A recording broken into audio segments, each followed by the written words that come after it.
here if I lose you. I hope not.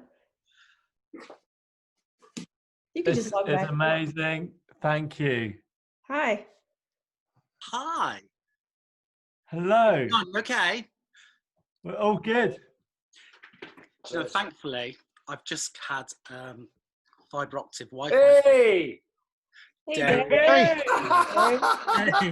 Now the party started. That's my leg. That's the. I couldn't find a decent X-ray or a picture, so I just used my leg.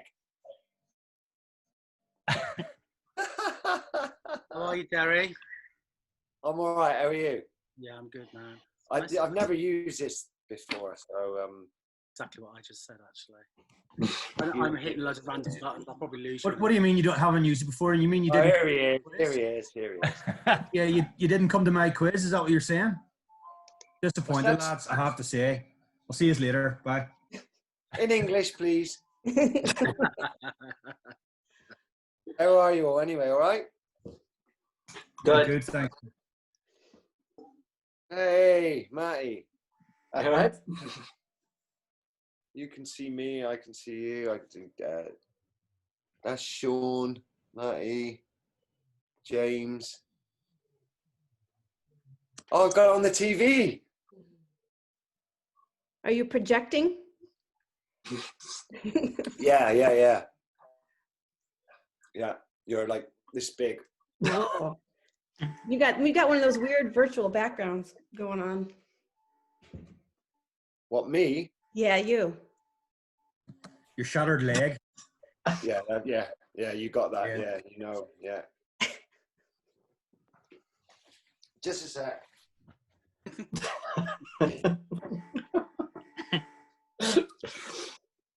Okay, Get the cat. No, it's just my dad and my stepmom are here, so they could walk in at any moment and just like they'll just spoil it.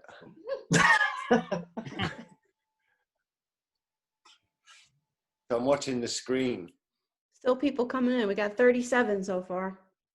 Hey, a big shout out to Cara for sorting out the box set Kickstarter stuff. Oh, I haven't done anything. You guys are all the ones who, you know. Yeah, but a big shout out for organising this, Cara. This is brilliant. Thanks very much. Yeah. Thanks, Cara. My idea. There's Jason. Hi, Jason. Hi, Jason. Early morning. We're watching Joe's here with me, and we're watching the big TV here. I don't know. Will they see that through that? Will they? No. What's that? Someone's car. In a car. Zoom Hey, gone wrong. Jason, all right? DB, how are you, man? Yeah. This is so cool. Love you. Jason's going all fanboy. Oh, I know this lady. I know that it does make better. Yeah, it's just breaking out of the cycle. Yeah, Isn't it? he's not exercising, he's not doing anything. Yeah, I mean, Lily had a bit of a moment. Oh, Nick. It was all, you know, and then Nick wants to keep an eye on everything, I guess, huh? You're gonna have to like tell me to shut up because we've just had our dinner and I've had a few drinks, so you just chair away. That's perfect. Plenty of stories out of you then. I don't know about that. I've got an audience here.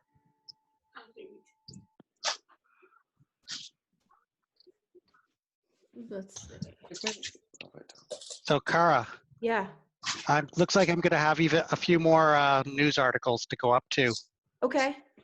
Sounds good. I'm now going through the Canadian papers. Okay, cool. Thank you. Appreciate it. Is Rob Poloni in here somewhere? Yes, that's me. That's me. Yeah, I was Derry. reading. Oh, hey, yeah. Yeah, how you doing? All right, I'm you. reading a lot of the stuff you put up.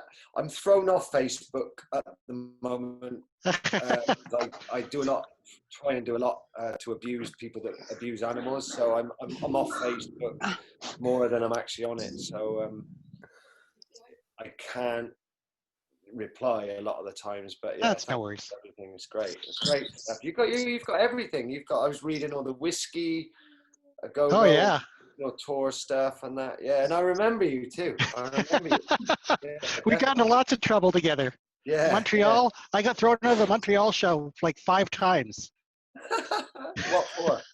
Oh, jumping on the stage. Yeah, no, it's all good. Yeah, no, it's good to see you. Yeah. Montreal was a lot of fun. Who's taking a picture from the inside of their car? What are you doing? They're dogging. They're down an alleyway somewhere. Hey, Joe.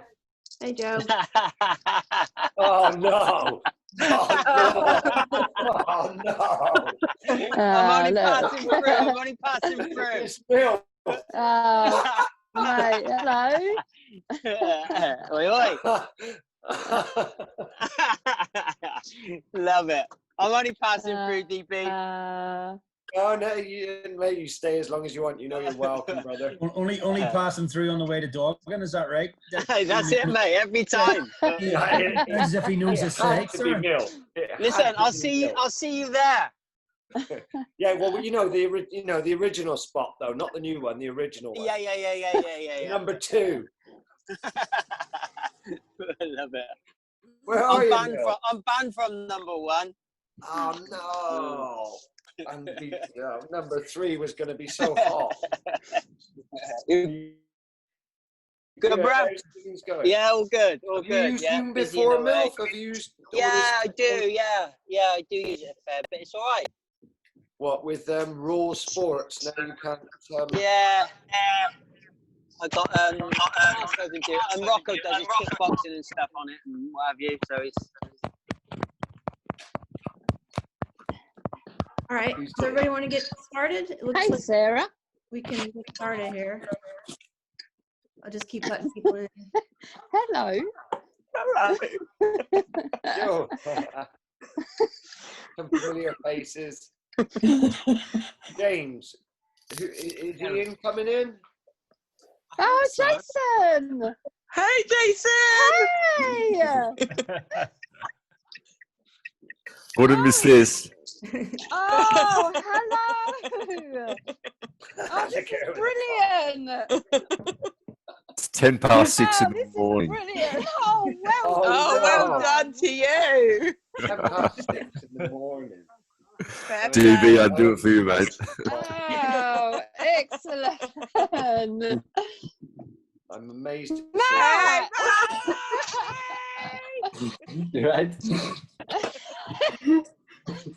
Sorry, All right, we don't get I'm out going much to TV, let's get this started here. I'm going to mute everybody except for James and Derry. Is MILF still on here somewhere? Which one is he? Yeah, he'll probably come in and out. Cara. Well, and I'll unmute him too if he wants to. What's Nick? Where's Nick's face? I see his name. All right, let's mute everybody. We can get this started. If you have a question, you can give a virtual hand raise.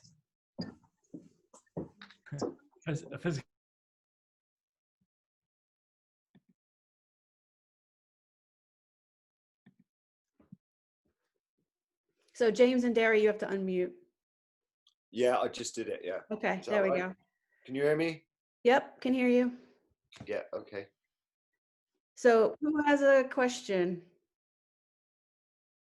I'm looking. Can't believe my legs behind.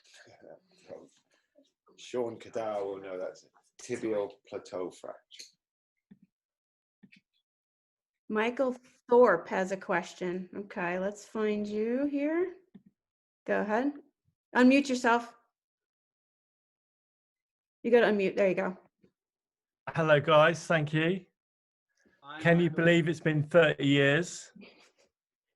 Can you believe it's to us, it's still relevant, and the world has changed, but to us, it's still relevant. Can you believe like how much what you did all in the rehearsals, you know, back in the early 90s and stuff, that it's still relevant to us now?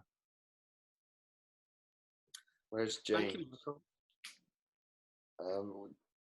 Is James there? Do you want me to answer that, Cara? He's there. Yeah. Can I just thank you? And it's like, It's amazing that there's so many people out there and just people still appreciating us. We're feeling loved at the moment, which is amazing. And can give Cara a big round of applause for putting this, helping out with the box set and putting things like this together. Yeah, what fantastic! Thank you. It's fun. That's what I do, right? Well, it doesn't seem like 30 years. You know, I mean, as you get older, time gets shrunk, and it just doesn't seem like 30 years. Like, I mean, if I looked at somebody who was 30 years old and think, we did this when we were young and, you know, blah, blah, blah. It just, you know, I think the whole thing with the box set, the time doesn't really mean anything in that respect, but it's amazing that you can do something and on a daily basis, especially now when you can interact with people that have supported you for, you know, but it just, it just seems like 30 years. It's crazy. It seems like, it doesn't even seem like 10 years. I don't think about it like that. I just think that people are, you know, listen to the stuff, and when I get together with James and Ian and the band, it's just, you know, I don't know, just time. It really, in one respect, it makes you feel older, and in another respect, we are older. And I'm, you know, 50 this year, and all the guys are all like, Ian's about, what's he in there, 86? So Ian will never get older anyway. Ian, he's done some deal, but it's Where is Ian anyway? Yeah, where is he? Yeah. He was invited. I don't know where he is. Yeah, I don't know, James. It's weird, isn't it? When we get together, it seems like no time has passed. Does it feel like that to you? Yeah, it doesn't at all. I mean, it's always a joyous experience whenever we meet up. It's just the same as it was. You know what I mean? It's like, you know, it's a weird thing, isn't it? Though it's a weird thing to experience with. I mean, we've known each other since we were really kids. Zach, obviously, me and Zach known each other since we were weeks old. You know, my mum and his mum were in the same hospital when we were born, and a month apart. So. Yeah, without getting too in depth, or yeah, it's just something that's there, isn't it? It's like our backbone as EMF. You know, it's something that we're immensely proud of, and you know, and the reaction sometimes when, I mean, I live in like an armpit at the moment in Devon, and people, you know, they treat you differently and that, but you sometimes think, well, it was 30 years ago, but then Unbelievable's on the radio and they're like, I heard your song this morning. And then you'll say stuff to people and they'll find out what you did and EMF, and then they will hear the song everywhere, you know, they'll sort of just, I don't know. I mean, going in Tesco's today was a real experience. No, sorry, it's something you've done, and it's just there. It's there, and it's good. You know, it's. Carrie, you're looking really like. Oh, sorry. No, I got a text on my computer. It was just very loud. That's all.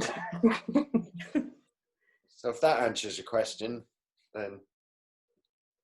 Cool. Matthew's like massive. You're like taking over our living room at the moment. I don't know if you can't see anything behind. Shall I show you what's behind? It's like it's Malibu. Your broken bone. It's not my leg. It's Malibu. Okay, now who wants to be next? Scott Jolly. Here we go. There you go. Hello. Hi, Scott. Hello. How are we? So obviously the show's been cancelled. If you do get a chance to play again, do you think it's going to be just fucking mental when you get a chance to play? Because the crowd are going to go nuts. Yeah, I think everybody's ready for some live gigs, aren't they? And to get out there and party hard. Obviously, everything in the calendar this year got cancelled right until the end of the year. But next year, we going to go out there with force, and we'd love to see all you guys. Looking forward to it. I nearly put an order that had your design on it. Pardon? I nearly put an old T-shirt on that had your design on it actually earlier. Do you remember Cool. those old T-shirts? Yes. Yeah. Amazing. Probably non. Bring it back. Bring it back. Take care anyway. Thanks, guys. Good seeing you. Jason? G'day, James. G'day, DB. How are you? You're all right. How are you doing? I'm freaking out. Yeah, you're freaking out. What time is it there? Like 6:10 in the morning? Yeah, 6:15 in the morning. Yeah, it's bloody freezing. Is it really? Where are you though? I'm in Melbourne, right down south. Yeah. Melbourne's pretty grey, isn't it? At the best of times. But it's very England-like, isn't it, Melbourne? Yeah. In spring and in autumn, isn't it? It's a bit like very England. But I thought it'd be scorching hot there. I thought you'd all be dying at the moment, you know. Oh, it's winter. That'll be in a few months. But I wanted to ask. James has said that Arizona's his favourite song. I heard that on the DVD, and that's that's my, oh my god! I just love that song so much. I often great song, yeah. I often cry when I hear it. But and DB, you mentioned to me once that Never Know was your favourite, so I just wanted to ask why you both picked those songs. And Stigma is everything to me. So somebody said to me recently, a few years ago, pointed at me and went, "Stigma, Riffarama." Remember the guy? Riffarama. Just like riffs all the time. But James, you wrote Arizona, and I know what it's about. So you better tell Jason. What's it's it a about? great song. It's you know. Yeah, I mean, I don't. It's not because I wrote it, but it's just one of those. I think I kind of like the mood and the texture of it, and I just love doing it live. I love ID's guitars in it. Yeah. It's just, it's good. I don't know what it's about though. What's it about? It's about that bar in Camden in London that you used to frequent. I always thought it was anyway. Ah, right. No, I do know the one you mean though. Yeah. I was watching something the other day when there's a sample from Funkadelic when it breaks down, and I had to detune it from standing on the verge of getting it on, and it's got that sample. Oh, I'm going to tell you about that's Arizona, right? You know, and I remember hearing that riff, and I remember playing it live. I think it was in Manchester recently, and I actually went off when it broke down, and then when it carried on, I actually, had a moment. So and like Jason says, Never Know is. Sometimes I watch stuff from like Reading, and I don't know. Never Know. There's a lot of songs on Stigma that mean a lot more to me than the Schubert Dip stuff does. And some people are just Stigma. I mean, Schubert Dip. It's like you're in a third person though when you hear those songs, especially the Stigma stuff. I find myself more attached to. I don't know about James, because obviously the Schubert Dip era was. Yeah, Stigma's got a lot more depth to it, I think, and I think the songs are a lot more emotional, which. And I think it was very much reflecting what the band was like at that time. We kind of got the pop thing almost out of the way. It was, we weren't trying to go heavy or anything, but I think it was just a natural progression to do these deeper, darker songs. And I know it's the one that the fans love, which is brilliant. And you were always more in, I mean, we grew up together, you were always more into, The Cure, we like Spirit Destiny. It was like Schubert Dip was something that was just a chemistry, but Stigma was an album that we sort of made sort of together. I mean, Zach had a lot of input on Stigma, and so did Mark as well. In certain things, it was a weird situation, wasn't it? Really. Well, I think what it was, the band had toured a lot, and as a band, as a unit, we were playing together really well. We got a rehearsal unit in the Forest of Dean. We all went in there together. We thrashed the songs out, so they're very much a band album. and it sounds like that, and we were all gelling. You know, that's when bands get really good, when they're playing night after night, you know. And from the start of Schubert Dip to when we started making Stigma, we were very a different kind of band. We'd almost like kind of honed our skills and become more accomplished, hadn't we? And yeah. Sorry to interrupt you, James. You know Mooey as well as I do. I do. And he was always a bit of a yardstick for bands. If there was ever an album you wanted, if there was ever, you know, the Theatre of Eight stuff, Spear, you know, Mooey had been there, seen it, done it. Depeche Mode had the tickets and done all. And he said to us when we came back from touring in America and we did Reading, he came to Reading. He just, you know, and I still hang out with Mooey, as you know, and he always tells you straight. And he just said it was a different band. He said you just turned into like this machine, you know. And if you know, with all respect to your vocals, if your vocals weren't on it, he's like you were like listening to, you know, in sound checks when you weren't there or whatever, and it was just a band and I wasn't there. It was like listening, you know, it was like listening to a rock band.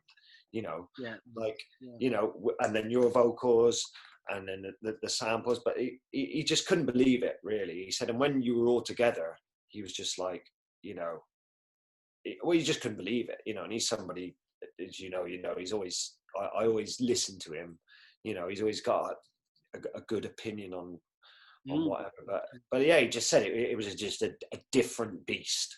You know, he loved all the Schubert stuff. He said, but it was a different band, you know. And we've been playing in bands, me and you, since we were kids. And I don't know. I mean, when we first started rehearsing with EMF, I always thought it was really heavy. When we started, I thought it was really, really heavy. And I'd look at you, and you'd look at Zach and Mark and Ian, and think, who's doing this? Who's making this sound? Obviously, Ian would always come in with ideas for stuff, but there was a real energy, you know, when we first started doing, you know, Lies and Children and all that. It was a bit mad, really. It was like it was something that you couldn't put your finger on. Obviously, Ian was channeling the shit to a certain, you know, and you're a very talented musician, same as Zach was, same as Mark was, same as I kind of am. But you know, we were all throwing this stuff in the pot, and it was but yeah, it was almost like who knew what you know, where this sound was coming from. Remember when all the lads at Time Out Studios were poking their heads around the door when we first started rehearsing properly, you know, and we'd all do the whole thing, and they were like, what the fuck is going on here? You know, you remember that, when all those people that we kind of looked up to as well, the Gloucestershire boys, you know? Yeah. And I remember we started off supporting quite a few Gloucester acts, and then after a few gigs, we didn't get asked to support any bands anymore because we used to blow them off stage. But that was our aim anyway. We were really cocky. We used to think we were amazing. Well, we had all the Forest boys behind us as well, didn't we? We had a great following, didn't we? We had. I mean, even when we went to London, I remember the people that were, you know, dealing with us, Dave and Kevin, used to say, for God's sake, don't touch. You're going to hear all these people that are coming and they sound like they're from like a farm, but you know, but don't worry, there's going to be like 100 of them. So if you upset one of them, you know, you're going to upset like 100 Foresters. They're all going to talk funny. You're going to call them whatever you want, sheep, whatever. But for God's sake, don't mess with them. They're going to get on the stage. They're going to get backstage. They're going to all come in saying they're James's auntie, they're his sister, they're his niece. But just don't mess with them. You know, and they were, you know, if Nick was here, and he would know exactly what we're talking about. You know, that was special, really. Okay. Is that good? So we got some hands up. I see Joseph. Let me unmute you. I might go and get myself a beer, Cara. Go for it. I feel like hey I'm guys. settling in. Hey Derry. Hey James. Hi there. So I was curious, thinking back, you talked a little bit about, you know, starting the band. Even before that, what are some of the first albums you remember buying as kids that really sort of shaped your love for music that still have a special place in your heart?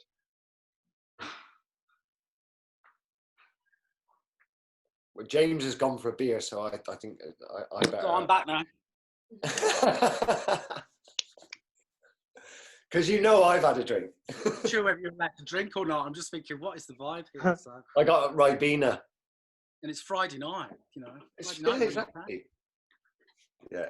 So the albums that your big album. What, the first lot of albums we listened to? Yeah. Like when you were kids, the first albums you remember buying, and like, you know, for me, like in the '70s, like the Donna Summer records still like shaped my whole love of music. I was curious for you guys, what albums do you remember to be the first ones you bought that you loved?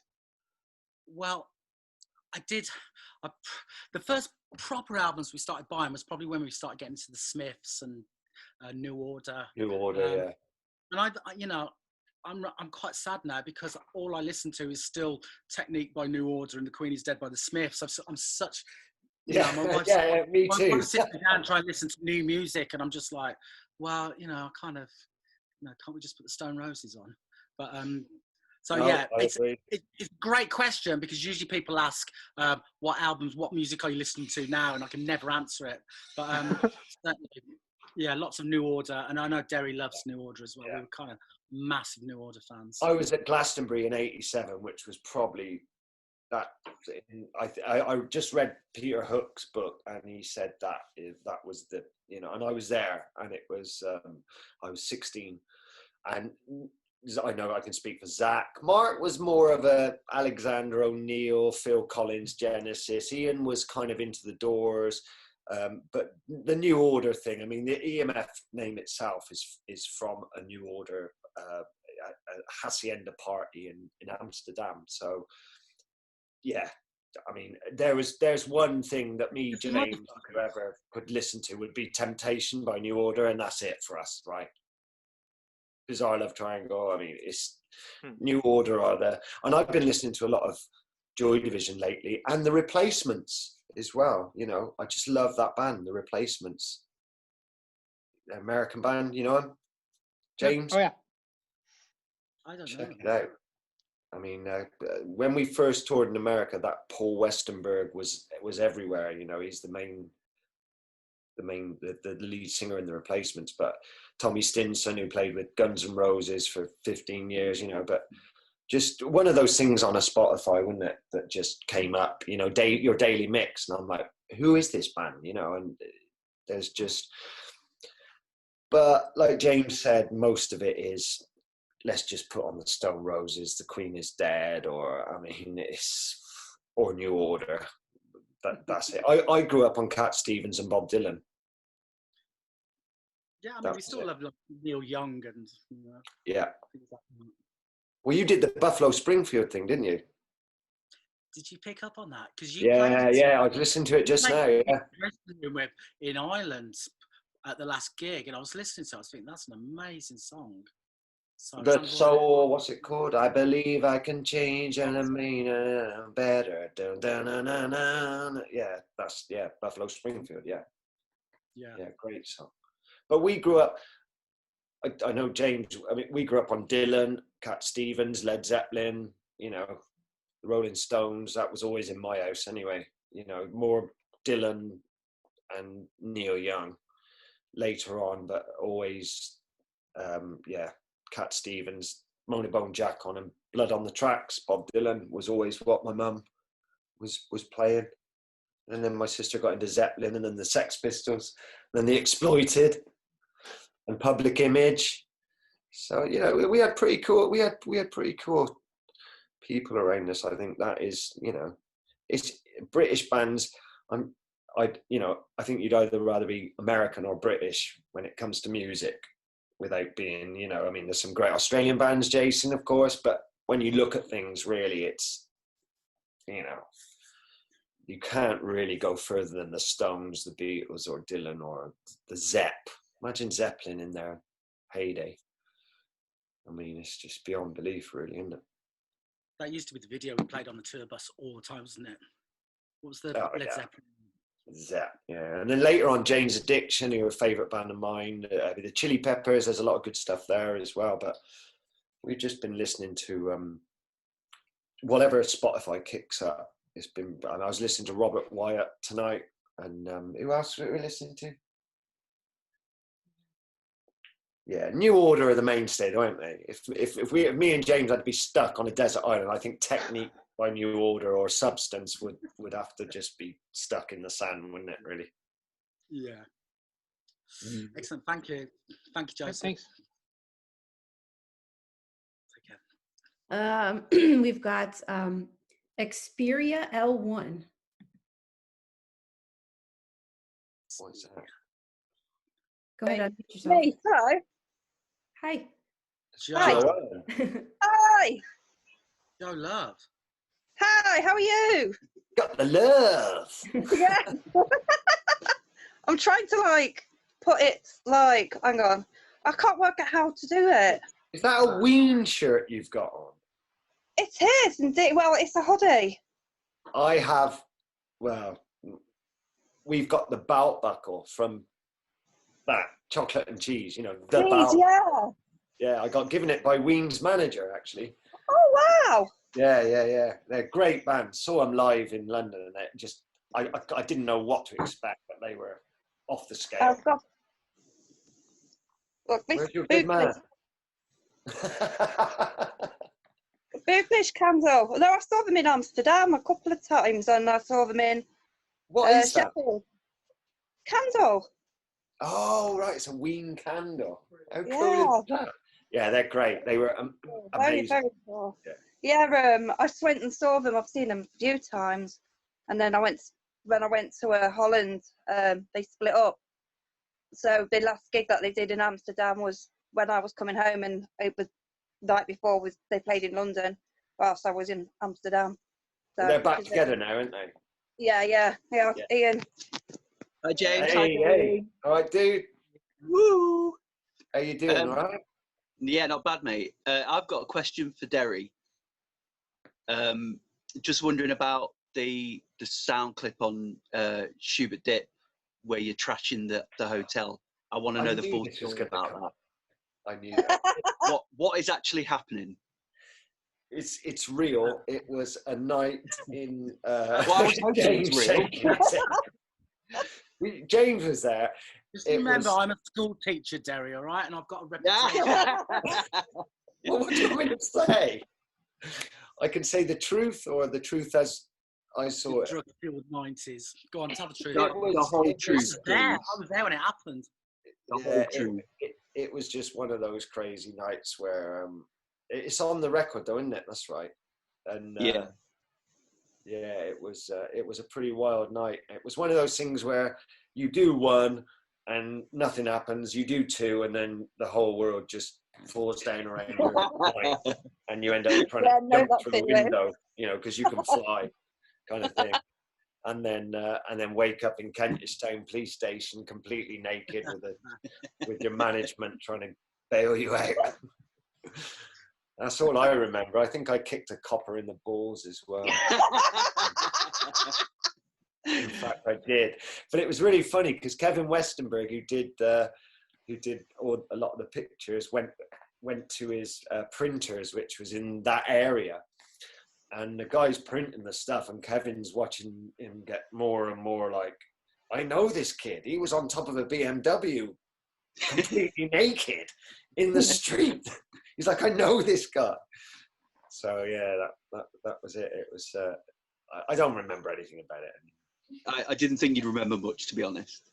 No. It was just one of those things. I'm glad I did it when I was 20 rather than 50. Put it that way. You don't get out of those things when you're 50 or 30 or 40. You know, it was just one of those things. And you know, there was a lot of stuff like that going on at the time, but that was quite that was quite out there, really. That was DB was pushing the boat out a bit there. So. Well, you were renowned for partying hard, weren't you, back in the day? They all were. And Mark, the thing is that pissed me off is that Mark, James, and Zach went to, where did you go? You went to the Caribbean or something, and I was like a scolded schoolboy, like, Derry, you know, you've caused damage and this and that. You know, you've got to stay behind those three and go off to the Caribbean. And I remember Anthony Kiedis came into the dressing room. They'd come back.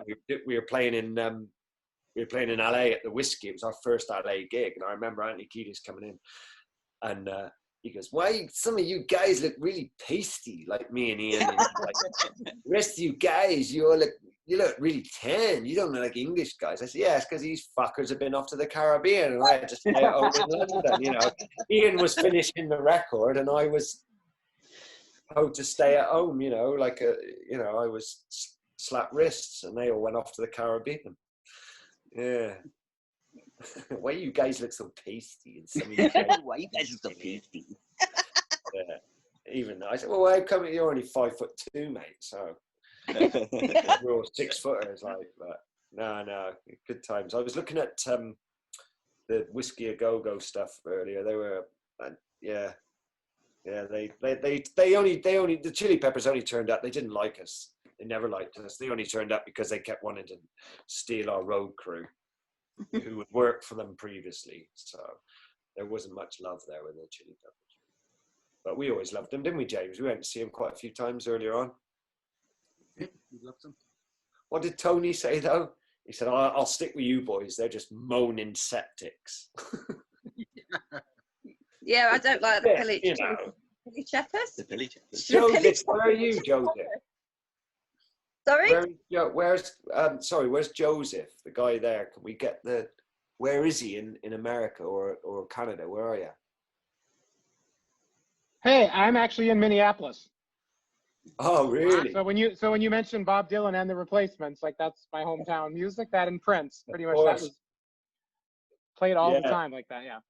Yeah, you like the Replacements, and Yes, they're great. Yeah, and the Hold Steady and that, they all come up. It was, when I was looking at a thing today about Unbelievable in the charts, the Replacements were one behind us with the songs. So that must have been when they were almost finishing, 91. Yeah, Minneapolis. Yeah, Dylan. He's Minnesota, isn't he? Yeah. Yep. Is he from Duluth? Yeah, he was born in Duluth, and then he started playing in Minneapolis. I think he went to the U of M and University of Minnesota, and that's when he sort of started breaking through. So there's like a big mural to Bob Dylan in downtown Minneapolis. It's like 2 blocks from First Avenue, where Prince played. So yeah, it's a musical stage. Yeah, they got some good stuff. Yeah, the Replacements are just like my new favorite band, my new old favorite band. They're when you see a band, like, especially if you're English, you're snobbish, and you see the Replacements, it sounds like some post-punk kind of nobodies, but they've written tunes, really great songs. I'm still, I haven't listened to Tim or the first one or in their entirety. I'm still in the honeymoon period where I'm just picking little bits out that are just fantastic, and every time my track list goes from 6 to 8 to 10, and they're all good. So sorry, Joanne, sorry, Ian, it was my question that time. No, that's fine. See you later. Okay, see you later. Yeah, bye, Ian. All right, we've got Rob from Toronto. You need to unmute yourself. There we go. I just did. Yep. All right. So taking you back to 91, guys. First time in North America. What was your experience? How did you feel when this thing called EMF blew up in North America? Derry. I think we found out that Sean Bowring, you got me in contact with Sean, big old friend of mine, and Daryl, the raincoat technical, but I think we found out, didn't we, Jim, that we were number 1 in Canada. In Toronto. Yep. I remember that the hotel. Yeah, I mean, you came to the El Cambo gig. El Macombo, yep. So the El Macombo is probably one of the most famous clubs in Toronto. The Rolling Stones have played there. Yeah. You guys played there. For a while. Yeah. It was shut down. It's reopened again now.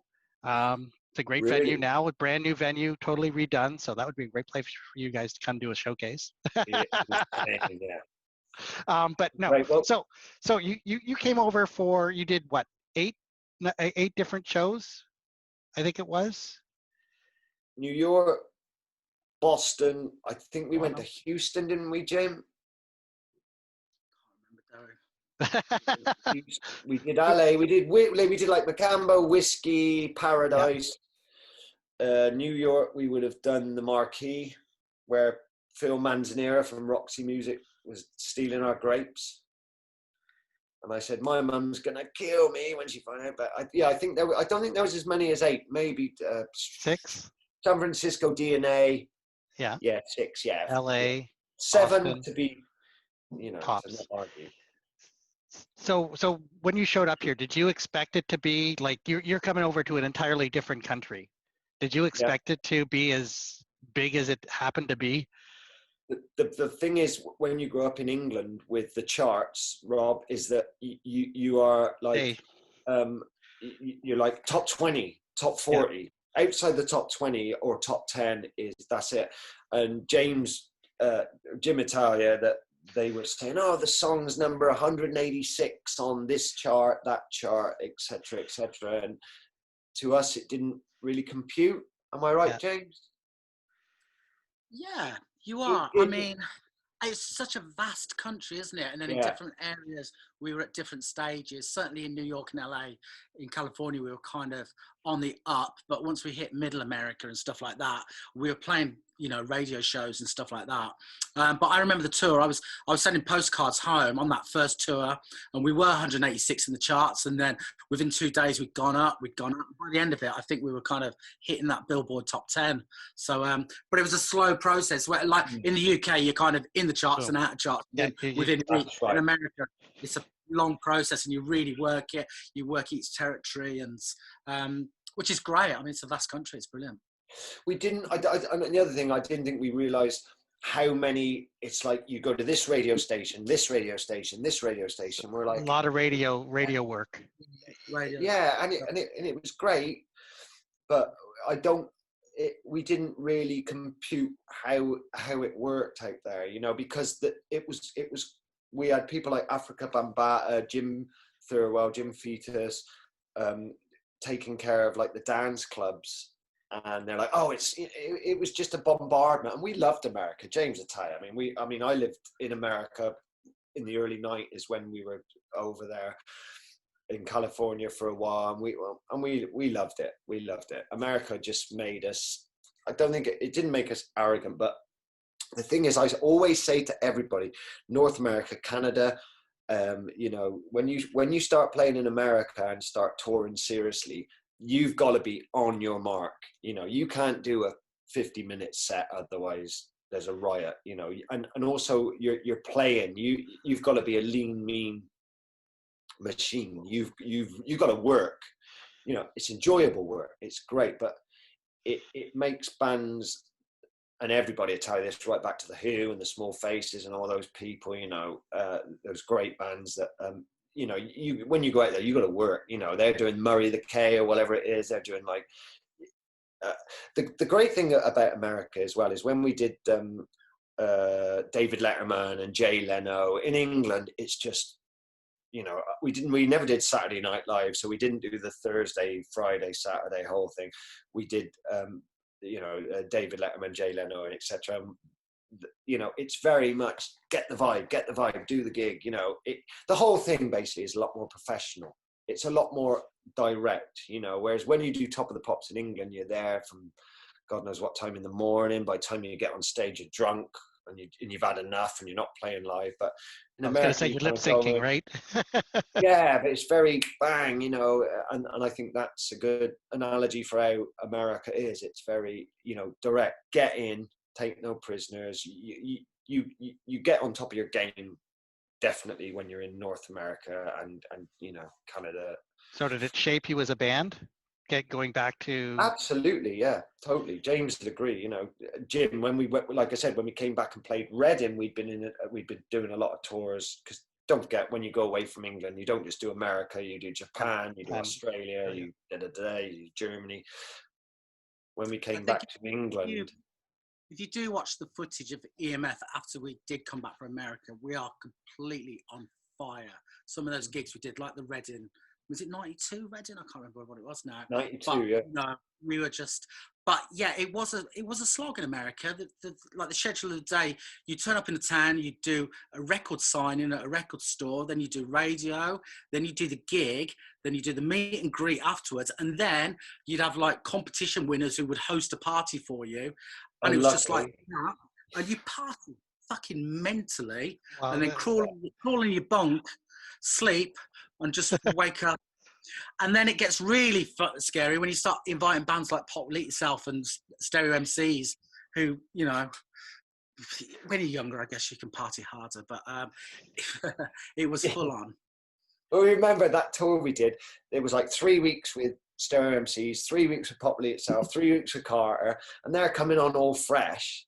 And they're a little bit older than us, and we've already been on the road for like 6 weeks, you know, and bang, bang, bang, and you know, 3 on, 1 off, 4 on, 1 off, or whatever, 2 if you're lucky. And so it is, if you're going to make it in the world, especially if you're a British band or any band, you got to go to America, and you got to be prepared to work your backside off. That's one thing Robbie Williams, as an example, thought that he'd already, you know, the ego had landed and all that, and good luck to him.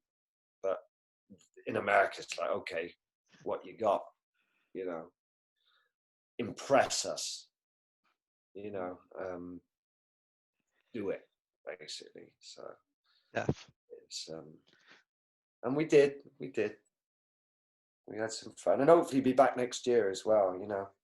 Oh, I mean, with Jesus Jones. I've got a trip planned to England, so we'll have to meet Yeah, up. come and see us. Yeah. Once all this COVID stuff's done. Yeah, I know. All right. It's not getting into that. Okay. We've got Sean.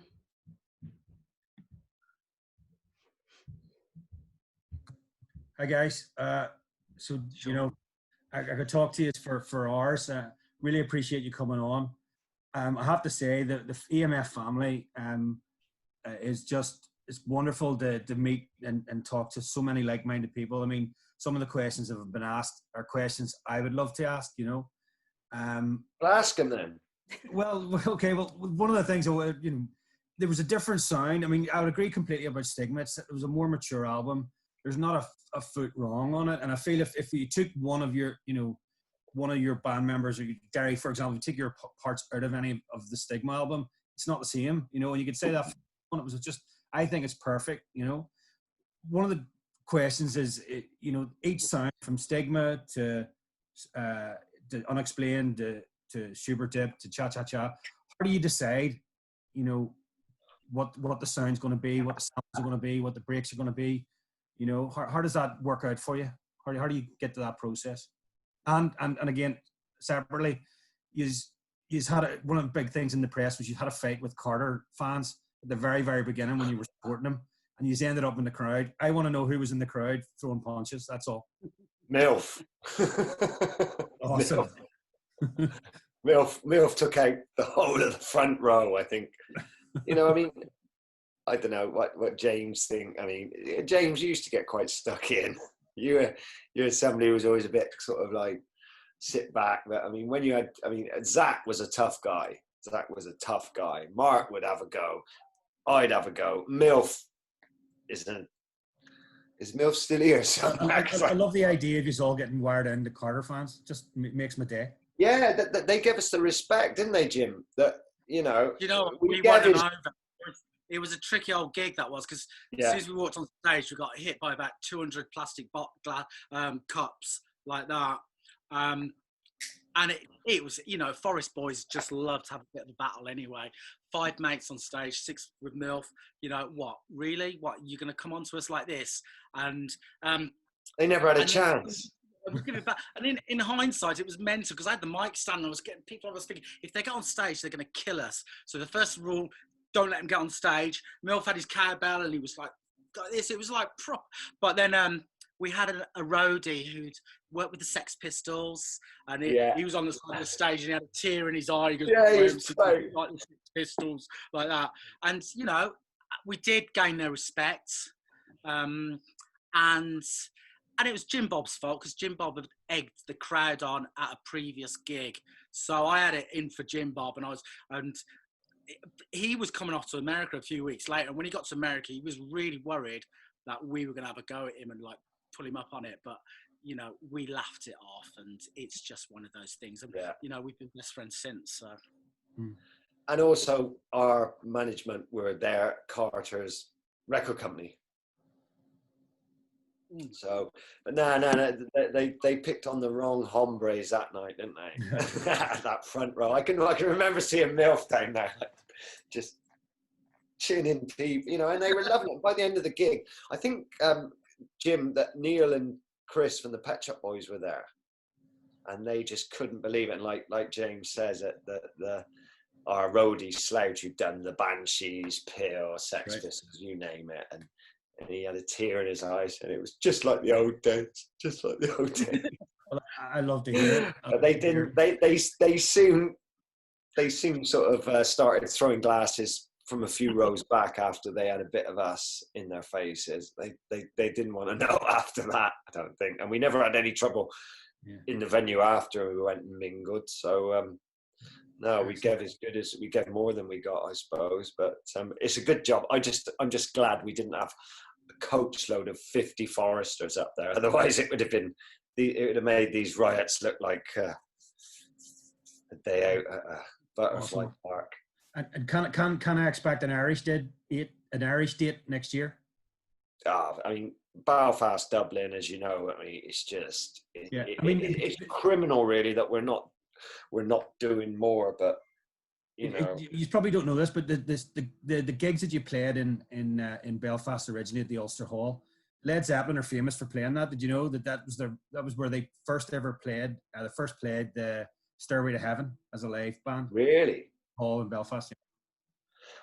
I mean, Jim and I remember playing in Belfast with Adamski and going on stage, and we were looking at each other as if say, do these people actually realise that we're not the main act, we're the support act? They were just going, and then when we played Unbelievable, they were just going absolutely.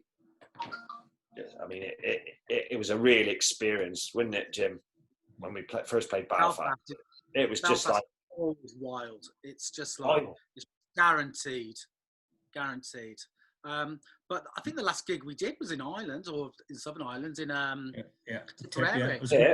Absolutely great gig. Gave me a lift to the airport. I did give you a lift to the airport, yeah, that's right.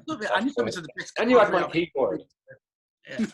The keyboard is actually on my shelf just above me there. Yeah. Still waiting on the samples, you know. Right, James? Oh yeah. All right, well, Derry's here now. Derry will sort them out for you. No, you sort that. I'll not take up too many people's time. Thanks very much. Appreciate it. Oh, mate, you're welcome. You're welcome. Does anybody else have a question? I don't see any hands up. Any virtual hands? Does anybody have a real hand? James disappeared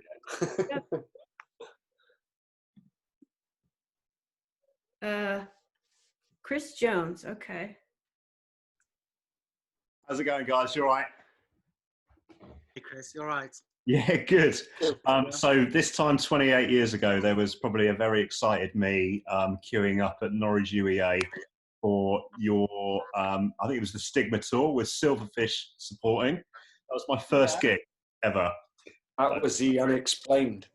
Yeah. It was awesome and very memorable. So there's been some anecdotes flowing, but one thing I remember is being in a classroom with my mates and them having an issue of smash hits, and you were all there wearing quite a lot of gear. Can you talk about your first ever photo shoot and how weird that felt? There is some really early photos out there where we're dressed. You got to remember, we come from Cinderford in the Forest of Dean, which is a real backwater place, and I think we were looking like we were sort of New York hip hop kids or something. I think when we first got some money in the budget, we wanted a load of puffer jackets, and there's one photo in Cinderford Triangle. We're all sat there with these black puffer jackets on, and it's kind of it's there's some dodgy. Oh, I just got my cat actually, Derry. Did you argue about who was going to wear what? He's a killer. Oh no! I mean, I mean, Derry's probably the best to answer this. Derry was always, today they'd call it an influencer, wouldn't they? But Derry was always just like spot on with clothing. So it was Derry who hooked us up with sessions in America, and all the anarchic crowds certainly came from Derry. All this kind of, it was. I had a clothes shop to start off with, which we all did met. have a clothes shop, but it was very indie schmindy before all the sort of skatewear came in. But all of a sudden we kind of, we embraced dance music, techno, rave, and, and dressing a bit hip hop rather than wearing like brown cords and being an indie looking like, Morrissey or something, But Derry was the man. Well, I used to bring it all back, cart it all back from California in body bags. All the latest gear, the anarchic stuff, and sessions, and anything I could get my hands on. But I don't know what we were wearing at that unexplained tour. It was all that anarchic stuff. I mean, don't forget when we went to Chris, when we went to America, it was like kids in a sweet shop. They would take us to like I don't think I went to Sean Stussy. I don't think I went. I had some stuff from there, but it was like Stussy, Sessions, Anarchic. And then I remember somebody saying to me, God, man, you're on like David Letterman, Jay Leno, Dennis Miller. You're on all these big CNN, Fox News and everything. Don't ever worry about, grabbing free stuff off these people, because you cannot pay for that type of advertising, So it was just what we really picked up. We weren't really skaters. Funny enough, Ian was the biggest skater out of all of us, wasn't he? He was like an old school 80s skater, So it was just the people that tend to come and see us in on the West Coast and on the East Coast, all different types of people. We're kids that would have their skateboards with them, that were just sort of checking us out. I mean, I remember going to America, James. It was almost like the shackles were off, weren't it? With the audiences, we'd sit there looking at the audiences, going, "How cool does that kid look, man?" And it'd be like, "How amazing to have that kid come into the gig, and look at his girlfriend, man. I mean, they're cool kids, because that whole Smash Hits thing, and Murray that used to do our. I mean, the thing is, we were on EMI. We had a great relationship with EMI. It was supply and demand. So if Smash Hits were knocking on their door as well as NME, and don't forget, in those days, Chris, when you had NME, they could destroy you in a week.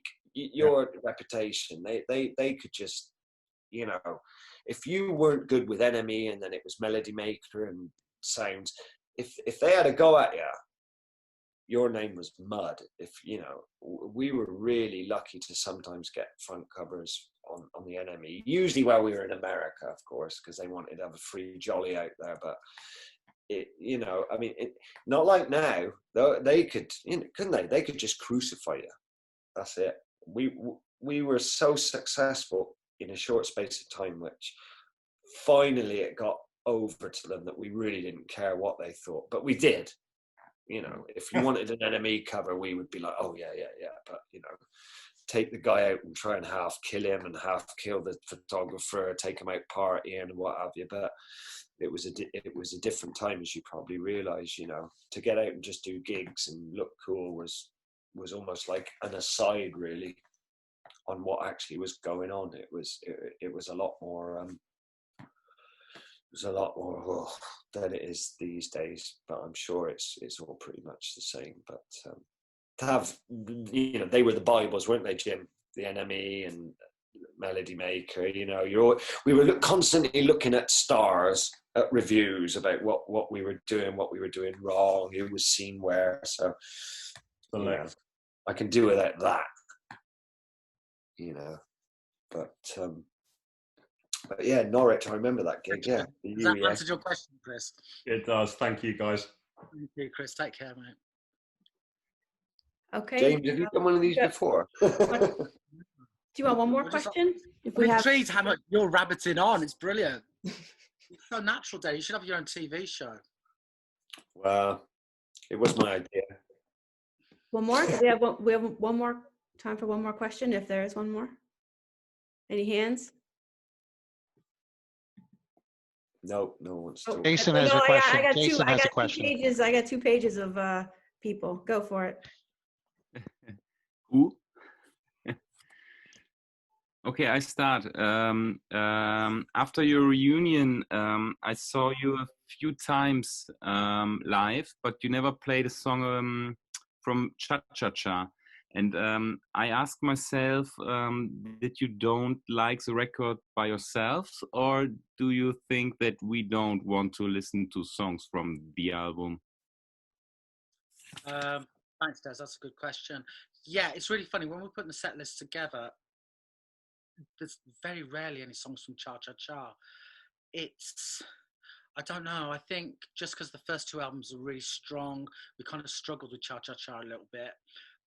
Saying that though, the new box set, we've kind of taken Cha Cha Cha, we've remastered it, and we've kind of, to get it on vinyl, we've had to kind of rejig the tracks around a little bit, and it was really interesting to go and revisit them again. And there is some good songs on there. I think we were just, I don't know, for some reason we just shied away from doing some of them. I think we did some of them live, but it, you know, yeah, I don't know. I think maybe we should do some more off that album now.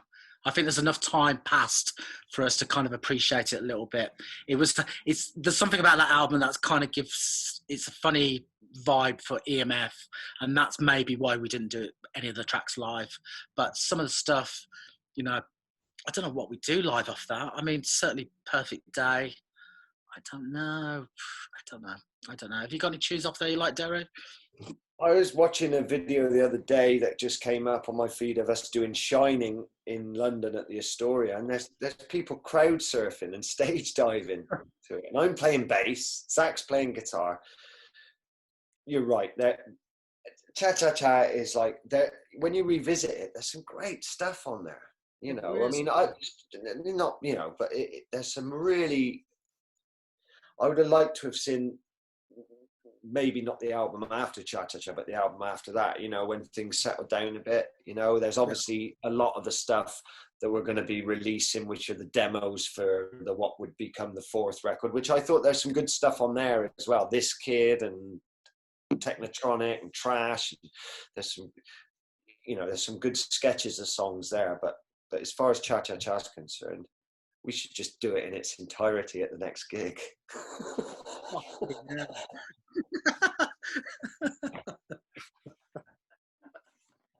You are,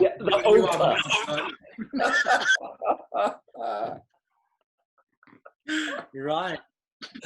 Acoustic. You know, the day I was born and stuff like that, you know.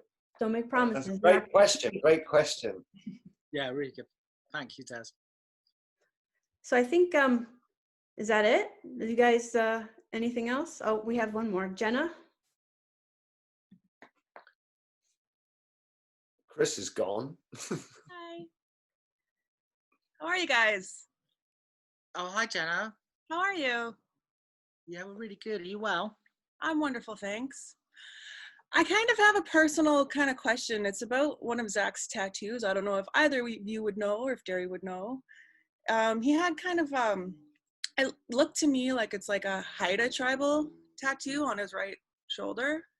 Do you know anything about that, or what kind of made him do that? I know Zach really early on, didn't he, Derry?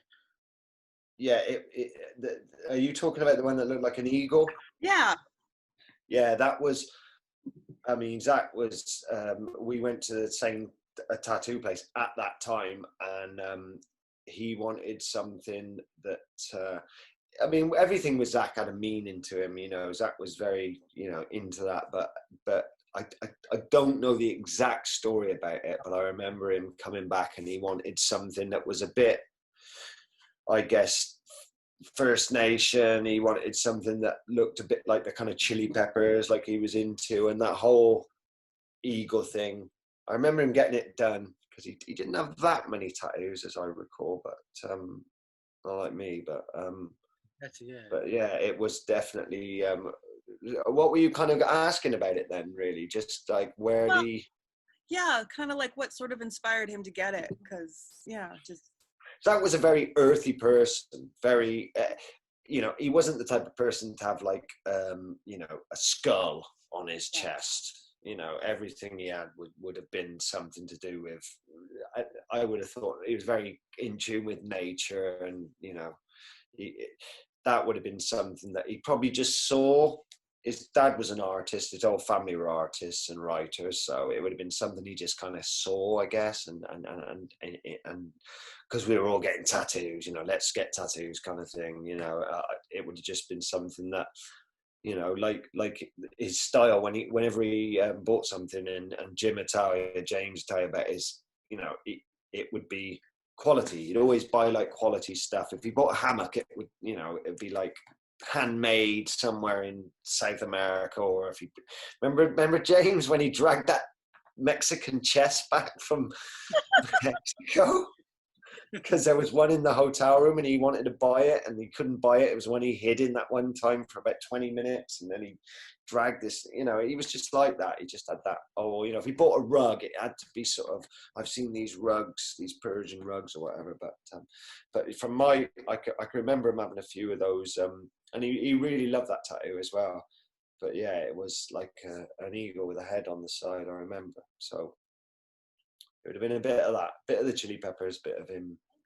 Thank you. We were all getting stuff that was kind of, you know, a dragon and a lion's head and a fist, and you know, I think Zach was a bit more earthy than that. If that answers your question. That's really cool. I appreciate that. Thank you. Where are you? I'm in Canada, Northern Alberta. Oh, another question, if you don't mind. Did you ever watch hockey back in the day, Derry? We went. The closest we got to hockey was we went to the Maple Leafs. Oh, did you? And watched AC/DC. So nothing to do with hockey. But no, like wearing like a Calgary Flames jacket from way back in the day, and I'm like, that's right, yeah. Why is he wearing it? They're the enemy to me. I'm an Oilers fan, so I'm just a little curious about that. The tour manager from Adamski, which was our first tour, he had this jacket on, and I didn't really know what it was. It just looked cool because it had flames, and yeah, I wore it. Yeah, fair enough. I've had plenty of shit off people aside from you as well over wearing that. Yeah, what the hell, dude? John Boy give me loads of shit about wearing that Calgary Flames jacket. So it's long gone anyway. I gave it to somebody a long time ago. Thank you. No probs. Take care, guys. I think that's about it for now. I'm sure we could go all night, but we should probably wrap it up. We can do this again if everybody's up for doing it again sometime. I want to hear another question from Des. Oh, what is it? Who has a question? Well, anybody. If Rob wants to do one. James, do you want to do one more? Yeah, let's do one more. Okay. It's not like I'm going anywhere, Derry. It's not like all the free parties have been cancelled, haven't they? Yeah, that's it. Yeah. Even the cats deserted me. Yeah. I got the hedgehogs to deal with in a minute now. No, it's been fun. Hello. Oh, hi. Oh, hey. You're right. Is it me? Am I live? You're live. It's Jar from Rusbridge, Cinderford, Royal Forest of Dean. Forest. I was just thinking, it's been great in here all the questions, and one of my best memories was one week seeing all these really shitty posters plastered all over, everywhere over the Cinderford and around, just these black and white crappy pictures saying who let the cat out the bag. And then about, wow, it must have been a few days before, everyone said, word got out, it's EMF, they're playing at the rugby club. And we turned up there and it was absolutely mental because you were like really high on your game, sort of really like, but I don't know whether you were number one in America or not, but I just remember it being an absolutely mental gig and a unity with all the foresters together. So the question is really, when are you going to do another surprise gig in the forest? It wouldn't be a surprise, though, Jer. We're for us foresters, it would. We'd forget. I had to be told that. Yeah, I don't know, Jeff. I mean, I don't know why we did that one at the rugby club. There must have been a reason for doing it. We did too, you know. And don't forget, Mark Bradley, who's a bit of a local legend, fell on Ian's guitar and broke his Gibson TV start, broke the head off it. Was it that? I think we did 2 at the rugby club, but I'm not sure. But yeah, who let the cat out the bag? Yeah. I mean, we'd love to play in the Forest again when all this goes over. And then I think James is in the same boat. Really, it'd be great just to do the rugby club, do something like that again. But I mean, it was always the thing is with the Forest when you do a gig there and James attack. You just gotta go. Might as well just make it free and it's going to be a riot. It's going to be a nightmare anyway. You might as well just make it free and just give up. I think some of my favourite shows have been those impromptu Forest gigs, like the one we did at the Woodlands.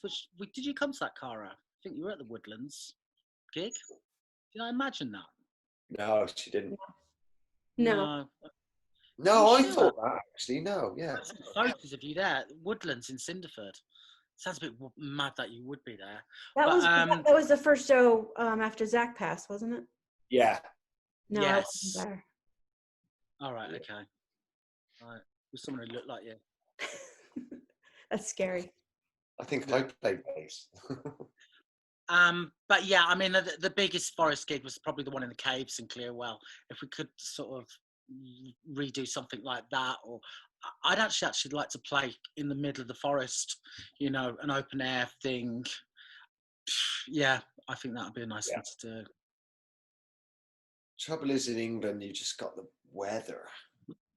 It's just such we were in the south of France, like there was nothing there the day before, and like where was it, Juan-le-Pin? And then the next night, it's like the Family Stone without Sly, of course, and Chic playing. No production behind the stage. The backdrop was just the sea, and it was like 24 hours before, 40 hours before. There's nothing there. It's just like, phew. That's the only thing about playing in the Forest. But, a super tent in the Forest. But I'm up for it anyway, and I know James is, and yeah, you're up for it. So yeah, I want to get back out on the road. I want to get back out to America. 21, yeah, and it'd be amazing to see everybody and meet you all in person. Even Jer. Again. Yeah. Cheers. Thank you very much. We look forward to it then. Take care, Jer. Yeah, man. So I've got one more. Where did you go? Maida, where did you go? Oh, there you are. Okay, here we go. Hello, everybody. It's great hearing all the story. I feel like I've missed so much in the Netherlands. But I have a question. You're touring and playing all the old material and even skipping Cha. Are you thinking of maybe making a new album? I think that might be a bit of a tall order at the moment, but never say never. There's certainly some material knocking around. Who knows? I don't know. Yeah, or just releasing a single or something. Because a lot of people are just doing EPs or, small things. Yeah, maybe. I mean, I think the focus is on the 30th anniversary box set at the moment, and maybe do some things to support that. But who knows? I don't know. There's always stuff knocking around in it. There's always, it's.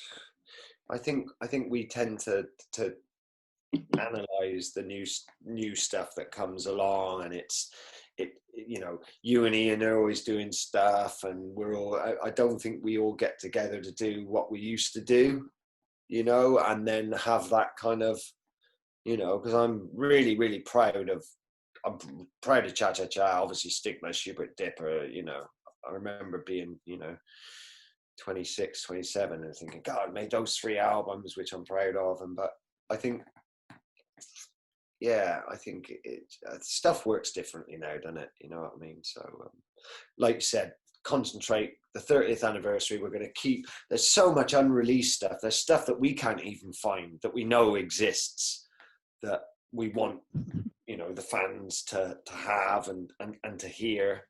So who knows? It's a bit of supply and demand. When you're musicians and we all live in different parts of England, it's hard to be able to, like, physically, especially now, get together and do stuff. But I think this whole thing is maybe, you know, pulled it together, and we might have to actually go out and promote it, and then who knows, you know. I'd love to hear a great new EMF song. I'd love to hear it. It would cap off being 50. It would cap it off just having something. But we won't release anything. You know, we'll throw demos out there and bits and bobs. But I mean, it would be very few bands can come back and release something. We're our own critics.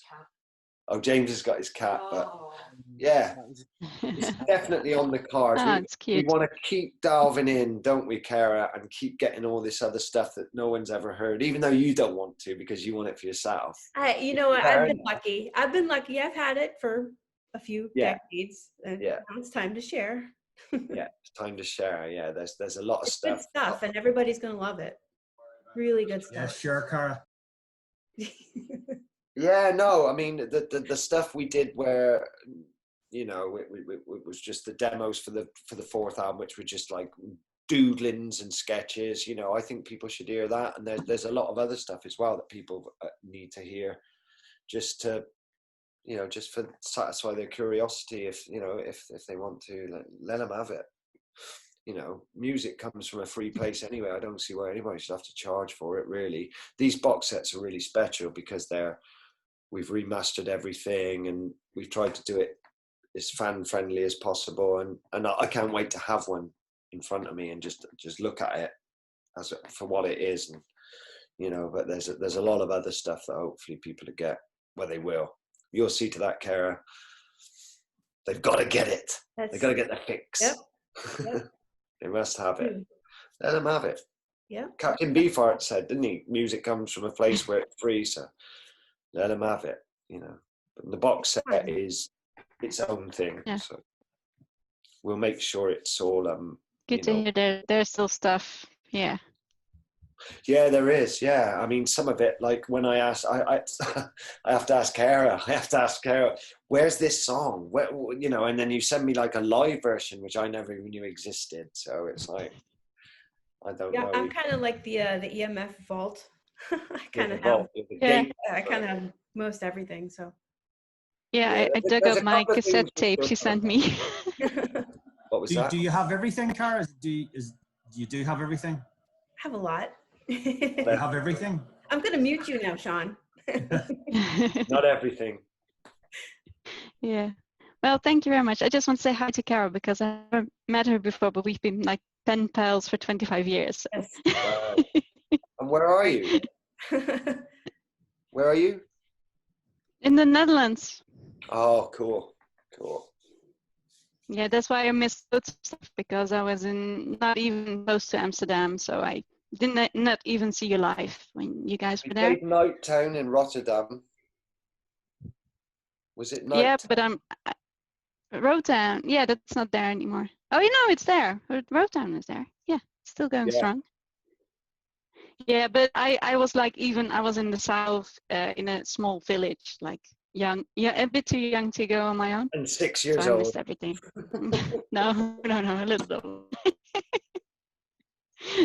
No, but it's not a lot of people in the Netherlands that know you guys, except for Unbelievable. So yeah, I know James would love to travel, you know, Belgium, Holland, France, love France, all those countries, you know, Italy, Spain. We always enjoyed touring Europe, you know.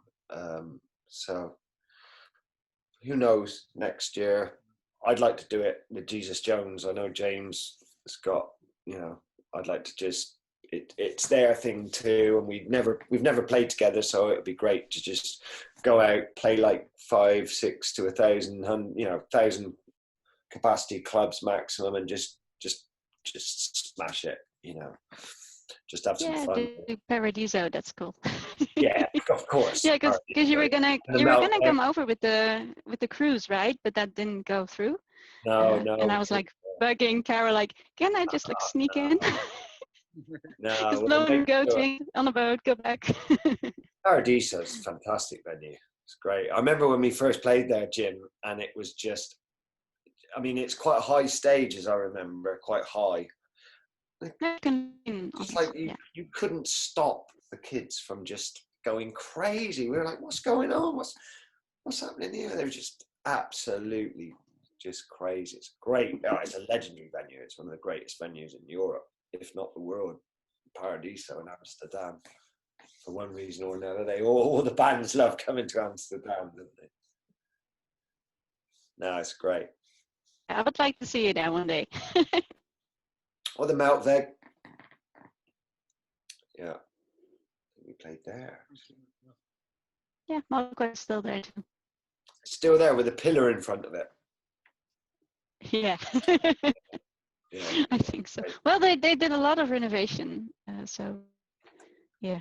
But it's we still have lots of nice venues, loads of them in the Netherlands. Oh, amazing! Yeah, James, you've played quite a few, haven't you? Doing the cruises. Amsterdam, eh? Yeah, I did a cruise over there. I remember that last one at the Paradiso. I got so stoned, I had the worst gig of my life because I was so paranoid. But that's Amsterdam, isn't it? I guess. I remember. And that was the last time I smoked spliff on stage.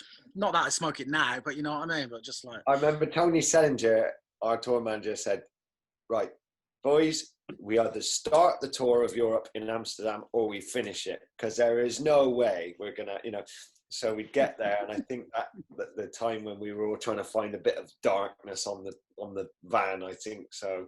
I remember when we dropped that, we went into the shop and we said, right, we'll have the weakest weed that you've got and we'll have the strongest. And the guy's looking at us like, whoa. And this stuff was like fluorescent purple. And I hid it behind the clock. Remember Matty, the bus driver, used to throw all the cutlery away and was just a complete lunatic. And the French police, when we got to the border, they put all the dogs on the bus, and it was the hottest day of the year, and these dogs are foaming at the mouth, barking at this clock where I put this bag of fluorescent weed behind it. And in the end, they were just so sweaty. They nicked all our CS gas, didn't they? And nicked all our stun guns and replica firearms and what have you. It's just like, well, we were only trying to get them back to England, Yeah. They need to ask for some stories, really, don't they? In the second episode. So how I remember that dog. I can see that. I don't know. Do you know what? This is turning into a phone conversation with Derry where he just rabbits on and on and on at me for hours. You are entertaining. Nothing new. I see Jason waving feverishly, so I'm assuming superfan Jason has another question. Hey, thanks. I have so many, but I'll ask just one. I found a copy of, I think it was Enemy or Melody Maker, where you were talking about, I think Ian was talking about stigma not being successful when you do in terms of sales in the US versus what Super Dip was, and he didn't really care because the royalties for Super Dip were still coming in. So I just wondered how you sort of felt about that difference in the way that the albums were received. And I love all of them, so you got no shit from me. But yeah, it's weird looking back now because we are so proud of Stigma, and obviously that is the main thing that you want as a musician. At the time, though, you know, we were coming off the back of Schubert Dip. It didn't sell as well. There wasn't any singles off it. That didn't really chart. So, you know, we were kind of surrounded by people thinking it was a bit of a failure, or it wasn't really happening, or we'd lost our way. But like now, we look back and it's like, brilliant! What an amazing album. But you know, I think inside we knew we really enjoyed it. We thought it was great, but you do doubt yourself a little bit as well. But there was definitely a bit of a contrast. Schubert Dip was going like that, and then Stigma sort of brought it back down like that. Yeah, I don't know. I think, you know, I'm glad we made Stigma. Can I just say something, James? Yeah, because I worked for your promotion company back in North America, in Canada, and when both Schubert Dip and Stigma came out, and speaking from the record company side, they were shocked at the album, actually, because they wanted another Schubert Dip. They wanted that EMF, the Unbelievable track. And I think tracks like They're Here is an awesome track. Is like, that should have been a hit single, but again, they didn't promote it correctly. And that's coming from the promotion side where I work for the company. Yeah, I know. I remember people listening to that album, promotion guys, and going, well, that first track, the vocals are distorted, you know, and you know, it was riffs galore, distorted vocals, and it must have just, people, you know, They didn't get it. They didn't get it. And, you know, I don't know. And also, you had, you know, don't forget, we're talking 1992 here. Yeah. Let's look at what was going on in 1992. We had to put up with making Stigma and then trying to promote it when you had Nirvana. I remember seeing Smells Like Teen Spirit, and I remember Kevin Westerberg, our photographer, saying you should listen to this and watch it, but you shouldn't, because this is just gonna, you know, I mean, imagine dealing with Smells Like Teen Spirit. I mean, and I'm not saying that because it was in our sphere. I'm just saying across the board, that whole, the grunge thing was just so massive, like Britpop was with Oasis. When Oasis came in, you imagine trying to promote an album from a band like EMF. We're practically dinosaurs, and Noel's older than us. You know, they're good friends of ours, good friends of James. Noel, Liam, not so much, but I got a lot of time for him. You know, I haven't seen him for a while, but I mean, circumstances. I think you got to just look at what we did for that capsule in time, and most fans, I think, are just as fond of Stigma. Real fans, Jason, probably Rob. You know, it's a complete album, and Schubert Dip, but they are like, you could almost think they were two different bands if James wasn't singing on them. You know, they're very. But I'm, you know, to be proud to make one single, and also you had Unbelievable on Schubert Dip. So, you know, you then become the band that's the band that did Unbelievable. Fair enough. Most people don't know what, you know, they go, I know the song, but I don't know what the band are called. You know, KLF, MFI, ELO, you know, whatever. Yes. It's like, you know, it's just one of those things. It's, you know, 30 years later, you just got to sort of grin and bear it and be attracted to what, you know, people like yourself and Jason are saying, and everybody that, you know, they get a kick out of it. And that's it, you know. Unbelievable was something, you know, you I'd rather have one single like Unbelievable in our canon that did what it did, you know, with all the remixes and stuff like that, Bambata and all those, you know, great remixes we had. It was, you know, it's a time capsule really that thankfully when we did Stigma gives it a you know, the other half of the book, if you like. And then Cha Cha Cha was just something that was just like, you know, that was like the psychedelic, you know, where are they going here, you know.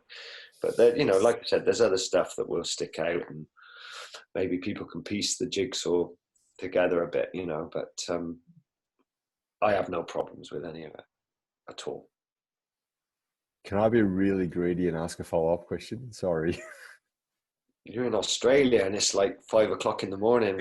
Kara, is he allowed? He's the king of stigma, so he can ask another question.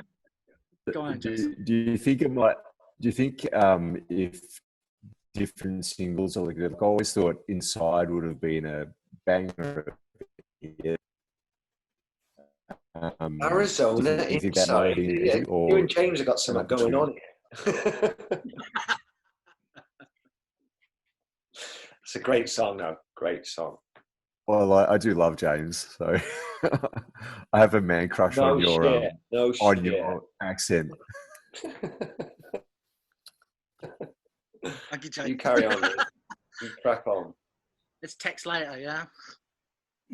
Love you. Love you. Yeah, I think there's not really many accessible songs on Stigma that could have been singles, not in the same vein as Unbelievable. There's certainly some brilliant tracks on there.